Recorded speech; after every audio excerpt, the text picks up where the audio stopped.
Did you know that Allah actually points out a very specific type of body language that exposes bad character? So, as a part of the matchmaking research, I've also been looking into the Quran and doing a deep dive to pull out whatever psychological and behavioral nuggets that I can find that would serve as guidance during courtship. It's kind of hard because the most important qualities aren't really tangible, like good character, having a good heart, being sincere. So it's hard to put your finger on what to look out for as a red flag.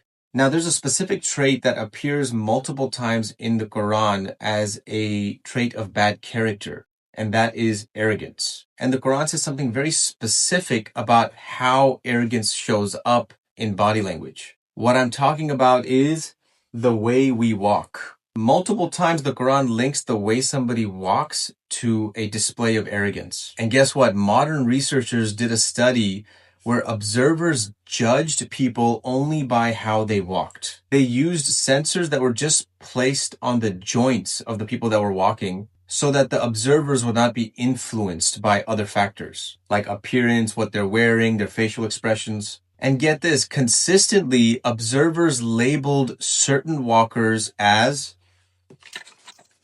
arrogant, conceited, full of themselves, just by the walk.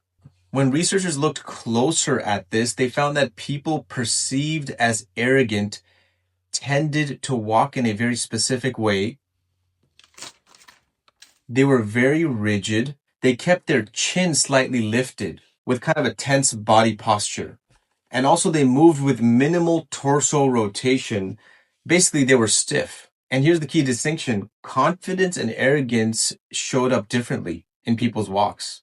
The difference was that confidence was linked with a moderate pace and arrogance was associated with a slower pace. Confidence was an upright but relaxed posture. Arrogance was upright but tense and rigid.